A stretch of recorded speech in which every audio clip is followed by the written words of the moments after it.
ரீசெண்டா நம்மளுடைய Instagram and YouTube சேனல்ல நிறைய பேர் கேட்குற ஒரு கேள்வி என்னன்னா, ஆஃப்டர் எஃபெக்ட்ஸ்ல யூஸ் பண்ணிட்டு இருக்கிற ஒரு டெம்ப்ளேட்ல நான் சின்னதா ஒரு டெக்ஸ்ட்டை சேஞ்ச் பண்ணா மொத்தமா, அதாவது அந்த ப்ராஜெக்ட்ல இருக்கிற எல்லா இடத்துலயுமே அந்த டெக்ஸ்ட் வந்து சேஞ்ச் ஆகுது. அதை நான் எப்படி தவிர்க்கலாம் அப்படின்னு நீங்க நிறைய பேர் கேட்டிருந்தீங்க. ஸோ அதை தான் இன்னைக்கு நம்மளுடைய டிடி ஷார்ட்ஸ்ல நம்ம டீடைலா பார்க்க போறோங்க. ஸோ வாங்க வீடியோக்குள்ள போய் என்ன எதுன்றதை பார்த்துடலாம். இந்த ப்ராஜெக்ட் டெமோக்கு நான் இந்த டெம்ப்ளேட் தாங்க யூஸ் பண்ணியிருக்கேன். இதை நான் சிம்பிளா கிரியேட் பண்ணியிருக்கேன். ஓகேங்களா? ஸோ இதில் நம்ம என்ன பண்ண போறோம் அப்படின்னா, இந்த டெம்ப்ளேட் 1 இருக்குது பார்த்தீங்களா, அதை வந்து நம்ம இப்போ டூப்ளிகேட் பண்ணிக்கலாம். ஸோ Ctrl D கொடுத்து டூப்ளிகேட் பண்ணிட்டேன். இப்போ நான் இதை ஓப்பன் பண்ணிட்டு இந்த டெக்ஸ்ட் இருக்கு பார்த்தீங்களா, இதை வந்து நான் சேஞ்ச் பண்ணுறேன். ஓகேங்களா? நீங்கள் நல்லா கவனமாக பாருங்க. நான் இதை வந்து மோஷன் கிராஃபிக்ஸ்ன்னு இருக்கா, இதை வந்து நான் வேற விதமாக கிராஃபிக் டிசைன் அப்படின்னு சொல்லி நான் சேஞ்ச் பண்ணிக்கிறேன். ஓகேங்களா? கிராஃபிக் டிசைன் சேஞ்ச் பண்ணிட்டேன். ஓகே, இப்போ நான் என்னோட டெம்ப்ளேட் 2ல போய் பார்க்கும்போது அது சேஞ்ச் ஆகியிருக்கு. இப்போ நான் டெம்ப்ளேட் 1ல போய் நான் ஒரு தடவை செக் பண்ணி பார்க்குறேன்.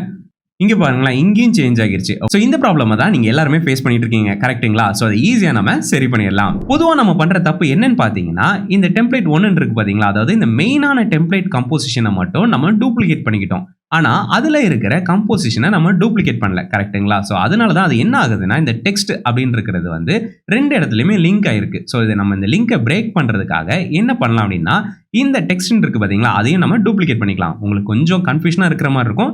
டீட்டெயிலாக இந்த வீடியோ பாருங்க, உங்களுக்கு ஈஸியாக புரியும். ஸோ இப்போ நம்ம என்ன பண்ண போகிறோம் அப்படின்னா, இந்த டெக்ஸ்ட்டை டூப்ளிகேட் பண்ணிக்கலாம்.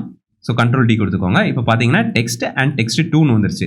ஆனால் இங்கே பார்த்தீங்க அப்படின்னா டெம்ப்ளேட் 1லயா இருக்கட்டும், இல்லை டெம்ப்ளேட் 2லயா இருக்கட்டும், நமக்கு ரெண்டுமே டெக்ஸ்ட்டாக தான் இருக்குது. இப்போ உங்களுக்கு புரிஞ்சிருக்கும்னு நினைக்கிறேன்.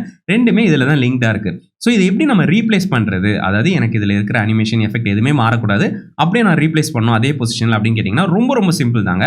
நீங்கள் என்ன பண்ணணும் அப்படின்னா, இந்த டெக்ஸ்ட் இருக்குது பார்த்தீங்களா, அதை நீங்கள் செலக்ட் பண்ணிக்கோங்க.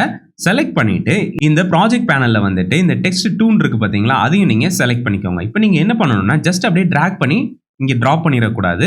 நீங்கள் என்ன பண்ணணும்னா, இந்த ட்ராக் பண்ணிட்டு ஆல்ட்டை வந்து ஹோல்ட் பண்ணிக்கோங்க. ஓகேங்களா?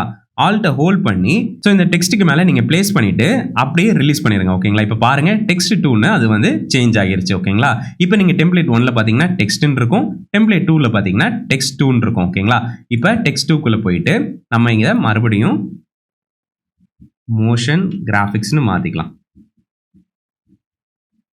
ஓகேங்களா? இப்போ நம்ம டெம்ப்ளேட் 2ல பார்த்தீங்கன்னா மோஷன் கிராஃபிக்ஸ் இருக்கு, டெம்ப்ளேட் 1ல பார்த்தீங்கன்னா கிராஃபிக் டிசைன் இருக்கு. ஸோ கண்டிப்பாக உங்களுக்கு இப்போ ஒரு சின்ன கிளாரிஃபை கிடைச்சிருக்கும்னு நினைக்கிறேன். ஒன்றும் இல்லைங்க, நம்ம இந்த மெயின் காம்பை மட்டும் டூப்ளிகேட் பண்ணாமல் அதுக்குள்ளே இருக்கிற, அதாவது நம்ம மாற்றணும்னு நினைக்கிற அந்த காம்பையுமே நம்ம டூப்ளிகேட் பண்ணி அதை நம்ம ரீப்ளேஸ் பண்ண மாதிரி நீங்கள் ரீப்ளேஸ் பண்ணீங்க அப்படின்னா ஆட்டோமேட்டிக்காகவே உங்களுடைய டெக்ஸ்ட் லேயர் வந்து லிங்க்டாக இருக்காது, தனித்தனியாக இருக்கும். ஸோ நீங்கள் ஈஸியாக உங்களுக்கு தேவைப்படுற மாதிரி நீங்கள் சேஞ்ச் பண்ணிக்கலாம். இது வந்து டெக்ஸ்ட்டுக்கு மட்டும் கிடையாது, உங்களுடைய இமேஜஸ் இந்த மாதிரி என்ன ஃபைலாக இருந்தாலுமே அதை நீங்கள் தாராளமாக இந்த மாதிரி டூப்ளிகேட் பண்ணிவிட்டு அதை நீங்கள் ரீப்ளேஸ் பண்ணி நீங்கள் அப்டேட் பண்ணிக்கலாம். ஸோ அதனால் எந்த விதத்துலையும் உங்களுக்கு மொத்த குளோபில், அதாவது இந்த ப்ராஜெக்ட்டில் இருக்கிற எல்லா இடத்துலையுமே அது வந்து ரீப்ளேஸ் ஆகாமல் ஜஸ்ட் அந்த குறிப்பிட்ட கம்போசிஷனில் மட்டும் ரீப்ளேஸ் ஆகும். கண்டிப்பா இந்த வீடியோ உங்களுக்கு பயனுள்ளதா இருந்திருக்கும் நம்புறேங்க. உங்களுக்கு இந்த வீடியோ பிடிச்சிருந்துச்சுன்னா மறக்காம லைக் பண்ணி இந்த மாதிரி ஆஃப்டர் எஃபெக்ட்ஸ் டீடைலா தெரிஞ்சுக்க கண்டிப்பா நம்ம சேனலை செக் பண்ணி பார்த்துட்டு உங்களுக்கு பிடிச்சிருந்ததுன்னா அந்த சப்ஸ்கிரைப் பட்டனை தட்டி விட்டு பெல் ஐக்கானையும் எனேபிள் பண்ணி விட்டுருங்க. சோ அடுத்த பதிவில் பேசுவோம். அதுவரை உங்கள் ஏபி.